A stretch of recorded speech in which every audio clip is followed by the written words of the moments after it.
Hey everybody, I'm so glad you joined us for this week's episode because you're in for a real treat. Brian Hughes is our insider freshwater reporter for the entire state of Texas, and he covers all those waters each week on our Southwest version. This week, everybody gets to see him because he's guest hosting the show from one of his favorite lakes in the entire region. It's going to be a lot of fun. Glad you were along with us. Fox Sports Outdoors is on the air right now.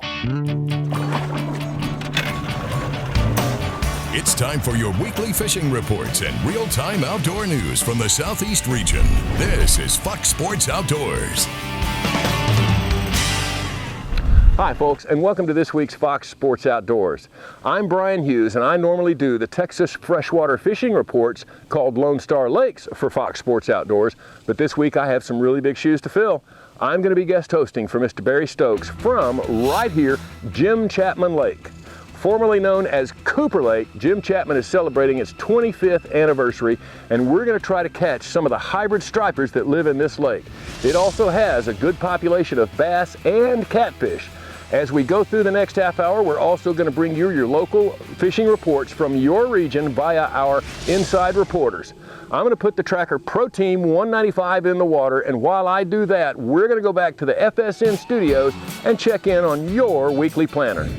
According to the Salooner tables, the best times to be on the water this weekend will be early in the mornings and again in the late afternoon on both Saturday and Sunday. Expect the sun to rise at 6:45 and set at 8:21. In evenings will feature a crescent moon that is 15% visible. We'll be right back with all of the latest fishing reports from around the area. And I'll return on the Ask the Pro with fishing legend Kevin Van Dam. Stay with us. Fox Sports Outdoors is brought to you by Academy Sports and Outdoors. Right stuff, low price, every day. Lose, fueled by passion, driven by innovation. Feel the difference. Gene LaRue and Bobby Garland Lures. With our baits, a good day of fishing is in the bag. And Strand Fishing Lines, the standard of dependability.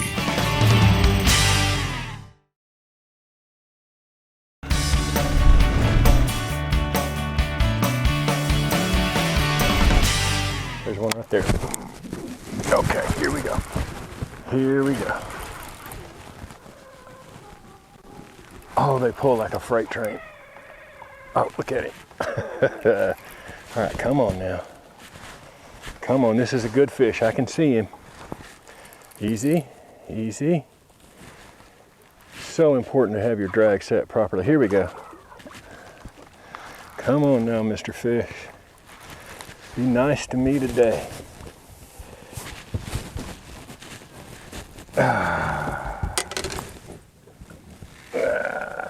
There we go. Oh my goodness.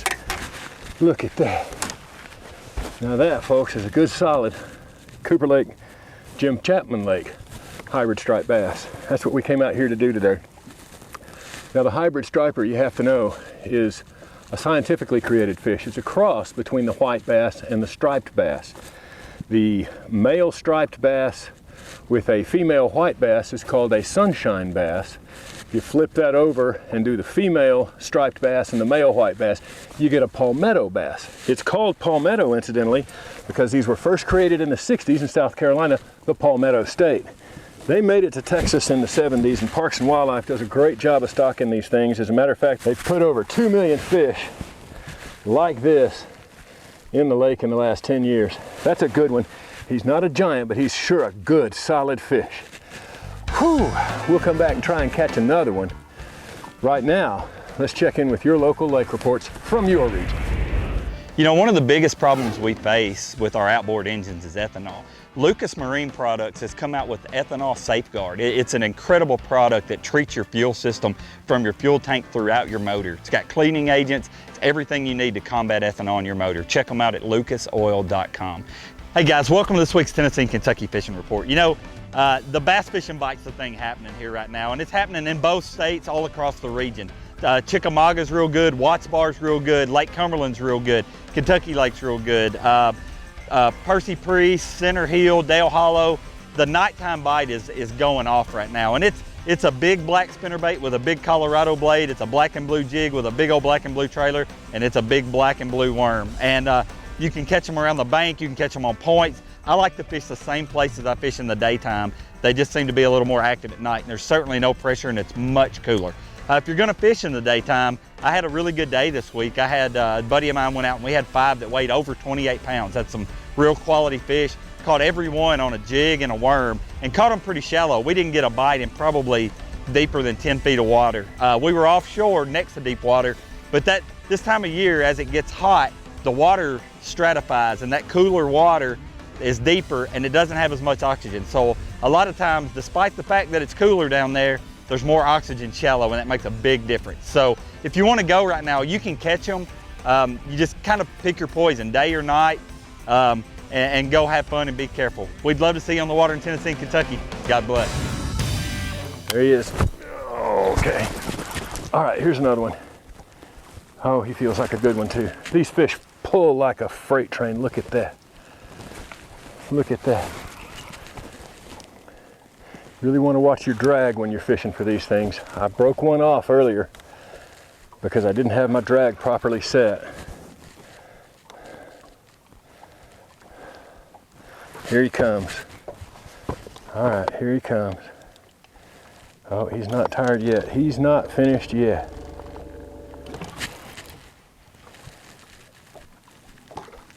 Oh, I think he got around something. Or he's a beast. Okay, here we go. I see what happened here. He is what they call foul hooked. He has got that hook in his belly. The fish are schooling out here. And if I can just get a grip on him, there we go. All right, there's one unconventionally caught. Folks, you have to be very careful when you're handling these fish. They will absolutely put a hook in you if they can. You saw him fighting. They do that not only when they're foul hooked, but when they're correctly hooked in the mouth. So just be careful when you're fighting those. We'll be back in a moment with Fox Sports Outdoors.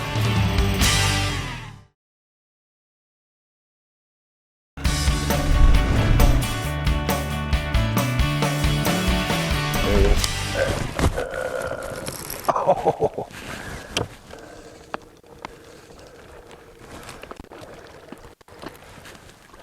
This is a good fish. Here we go. Come on. Oh. You catch one of these, they really are in charge. Okay. Whoa, under the boat.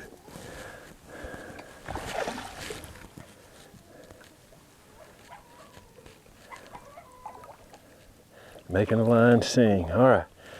Now, all we got to do is land this big boy, and we will have done something. There we go.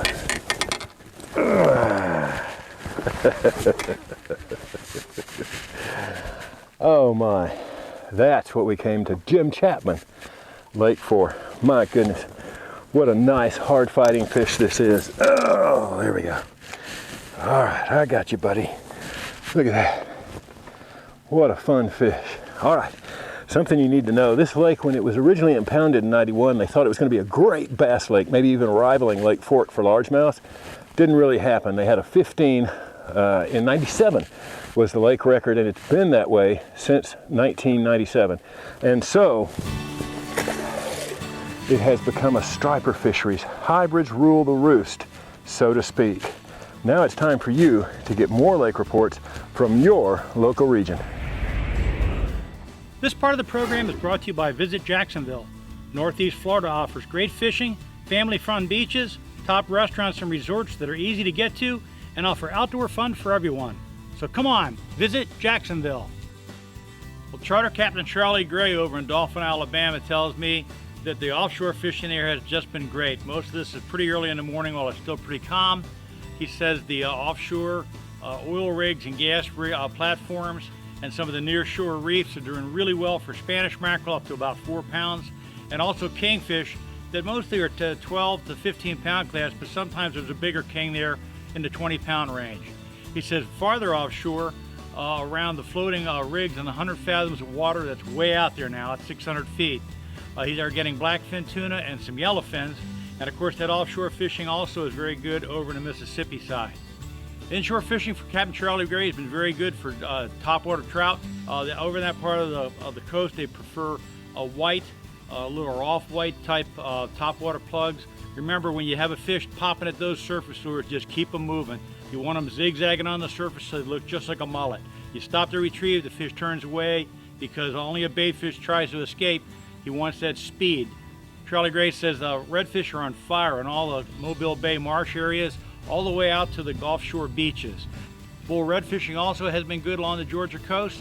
The mouth of the St. Mary's River around the inlet jetties is great, and also at the Altamaha Sound. These bull reds are going to 40 pounds. In Mississippi, the Gulf side beaches and the islands along the surf areas are giving up some pompano. They're not easy to catch. The water's very clear. You got to use long fluorocarbon leaders, no more than 10-pound test, and you got to dig your own sand fleas. But if you can get sand fleas, those 3-pound pompano are available, and they are great eating. Well, that's it for the coast. Get out in the water and take a youngster with you when you go. This week's Alabama, Georgia, and Mississippi Freshwater Fishing Report is brought to you by Lake Guntersville, Alabama. Boasting 69,000 acres of clear blue perfection, the area offers hotels, lakefront cabins, public boat ramps, and restaurants. If you prefer big fish in a big pond, Guntersville is the right destination. www.fishguntersvillelake.com. We're now in the midst of the dog days, and the fishing is slowing down across the South. We get lazy, and so do the fish. But there is one situation where the largemouth bass continue to provide good fishing. In southwest Georgia and southeast Alabama, Lake Eufaula forms the border between the two states. And right now there's good bassing for anglers that know how to fish deep river ledges. The 45,000 acre impoundment is on the Chattahoochee River, and it's officially called Walter F. George Reservoir, but everybody refers to it as Eufaula. When the weather's hot, the bass congregate on the old river shore where the water drops from 5 to 10 feet deep down to 30 feet or more. Locate these with your depth finder and you've got a honey hole. If there's brush piles there, it's even better. The lures to throw are big deep diving crankbaits when there's current moving through. If the water's still, try a jig and pig or a big plastic worm cast up to the top and retrieved over that drop. In northwest Mississippi, you'll find similar opportunities on Aberdeen Lake on the Ten Tom Waterway.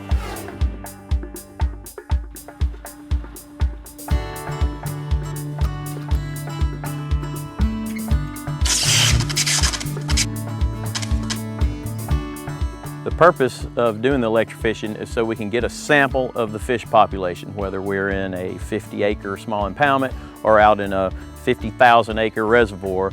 We can get a sample of a certain species very quickly and easily by electrofishing. Current goes through a pulsator, and that pulsator is sitting up above the steering wheel, and that's a way that we can kind of manage that current a little bit. We can raise the voltage up or down, we can raise the amps up or down, and that's kind of based on the conductivity of the water. Sometimes we have to manipulate that. And that current then goes off those anodes that are hanging off the front of the boat. And those anodes are the positive, and the bottom of the boat is actually the negative, which creates your electrical field in between the positive and the negative. This electrofishing sampling we only do this on public water. We do it every year on our state lakes in the spring to see how our fish are doing. We'll do it on our reservoirs, sometimes every year, sometimes every 3 years, and we can see how they're reproducing, see how they're growing, and we can see if there's any kind of disease. It also helps us to monitor if there's some kind of exotic species that's in the system. We may pick them up while we're electrofishing. When we stun these fish, they come up to the surface and we can net them and we can look at them, and if we don't need to process the fish, we can return it to the lake. It'll be unharmed. All species of fish are stunned by electrofishing. Some, you have to do different things to capture them better. As I was saying before, you can manipulate that current a little bit to bring up the species that you want to capture. Species that may be very deep down in the water, well, we can't send the current down further, but we can sit there longer and allow them to come up. And sometimes we can manipulate the pulses per second. This electrofishing is not direct current, it's pulsed current. So when we get these fish, we get them back to the table to process. We'll measure the fish, we'll weigh the fish, and that tells us a lot about how it's growing. And then we're actually pulling the otoliths out of the head of the fish. It's a bone inside the cavity inside the head of the fish.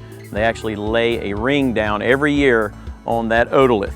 kind of like a tree lays rings down every year, and that'll tell us how old the fish is. So we know how old the fish is, we know how big it is and how long it is. That tells us a lot about how it's growing, and it also tells us a lot about how they spawned that year. So the purpose of doing all this, of collecting this sample, is so that we can make decisions about how to regulate this fish population. Some of the regulations that we have on a body of water, like for example creel limits, how many fish an angler can keep in a given day, or the size of the fish that they can take home. That's very important in managing the fish population and protecting certain sizes while allowing the harvest of other sizes of that species. And this electrofishing sample can tell us what we need to do.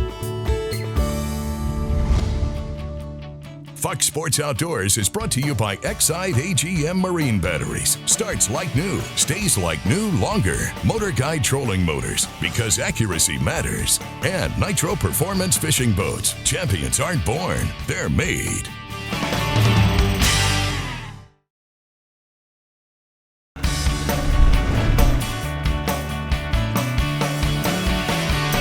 There's one now. Oh goodness, they're so strong. They are so strong, even a little one. This is a little guy. My goodness, he is strong. Okay, come on, quit. If you will just be nice to me, I will let you go. No harm, no foul. Okay, well, that's a quick release. Hey folks, I've got to thank Tony Parker's Guide Service, and of course the good folks at Cooper State Park, where we lodged while we were here. It's been a great stay, a great day of fishing. We've got one more to come, but first let's check in on your local fishing reports. Hey folks, it's time for your Carolinas Report. This week brought to you by the Dead Dog Saloon, located on the beautiful Marsh Walk in Murrells Inlet. Make sure you put us on your list of destinations to visit when you're in the Grand Strand area. We're open 7 days a week, and come by and check out why all the locals love this place. Here, it's always about the food, the music, and the view. I tell you what, we got a great report for you right now. The freshwater side of things, you know, if you're getting out there early in the mornings, no matter whether it's largemouth or striped bass, you're gonna have a great time. Beat the heat. Early in the morning, late in the afternoons. I'll tell you the best tip I can give you right now, probably for the largemouth bass, fish those rocky points where that deep water is, just off the edges of them. Fish it with some crankbaits right now. You're gonna find some bait out there. Also, look for shade. If you're in those river areas fishing, find those shaded areas that are shaded the longest, and you're gonna find those fish right now holding up in that timber. Also in the striped bass, I tell you what, I was up at Lake Watery, had a great time. Early in the morning, those fish are schooling like crazy down around that dam. That 1 to 2 miles away from the dam and all those coves at those entrances. If you're very patient, sit out there early in the morning, you'll be off the water by 8 o'clock with plenty of action. Get out there with a Zara Spook Jr. red and white to target those fish in those big schools. This has been your Carolinas Report, brought to you by the Dead Dog Saloon. Remember, fish smarter, not harder, and keep your chaos organized. There he is. Oh, I almost missed him. He feels like a good one. Oh, he looks like a pretty good one. All right, just average. Just an average hybrid. Folks, there's something you ought to know about the way we're doing this.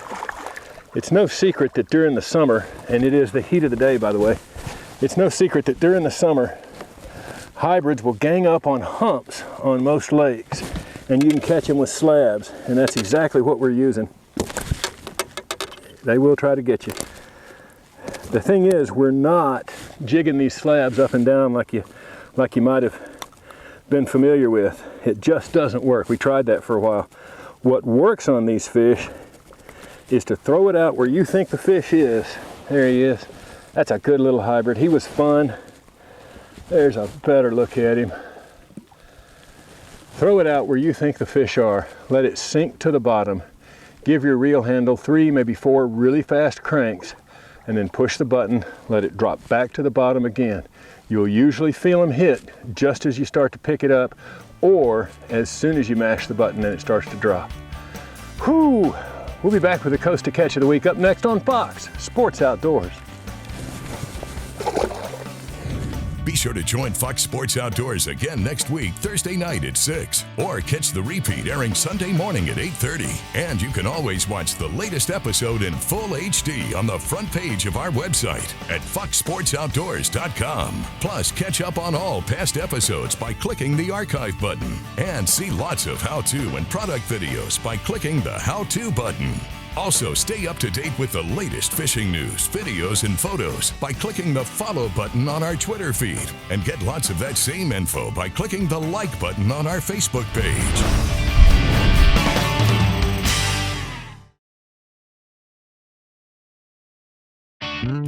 Fox Sports Outdoors is brought to you by Tracker Boats. It's more than just a boat, it's a tracker. Costa Sunglasses, see what's out there. Mercury Marine, official outboard of Fox Sports Outdoors. And Lowrance Electronics, find, navigate, dominate. Welcome back, everyone. It's time for the Ask the Pro question. This week, Mike asks, what is your favorite technique to catch smallmouth bass? We tracked down Kevin Van Dam for an answer. You know, there's a lot of ways you can catch smallmouth, but I love to throw a spinnerbait. You know, it's so fun. They just bite it so hard, you know, but you have to throw everything. You know, it's just like any other day on the water. You got to use what the conditions dictate, but if I could choose, it'd be a spinnerbait.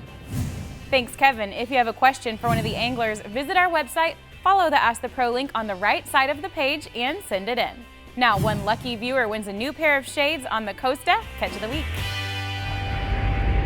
This week's winner in the Costa Catch of the Week contest is Christopher Carey of Brunswick, Georgia, shown here with a 32-pound redfish from Fancy Bluff Creek.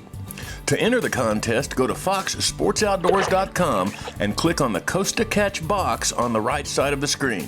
Follow the instructions to send in your big fish photo, and you could win a new pair of Costa sunglasses. To see all the Costa sunglasses at their website, go back to the home page and click on the Costa logo. You'll see all the frame and lens styles, including the style I'm wearing today called Cut. It's time for the Academy Sports and Outdoors Right Stuff. To catch these hybrids on Jim Chapman, we started with our Tracker Pro Team 195 and the Lowrance Electronics. Get out on the lake and cruise looking for humps that are marking fish on your electronics. Once you find them, throw out a marker buoy, and then you can get to fishing. We used the Lew's Mach 1 Speed Stick Speed Spool combination with Stren 14-pound test. Now, when we first got there, the fish were down, so we used a 3/4 ounce slab. You can go with white or chartreuse, or even chartreuse and white if you'd like. Once they start schooling, you'll want to transition. Use a jig head with a swim bait body to swim it through those schools and catch the active fish. Now, this happens to be chartreuse, but pearls, whites, bones, all of those colors will work on these Jim Chapman hybrids. That's the Academy Sports and Outdoors Right Stuff. Well, that's this week's show, and I hope these techniques will help you catch hybrids in your area.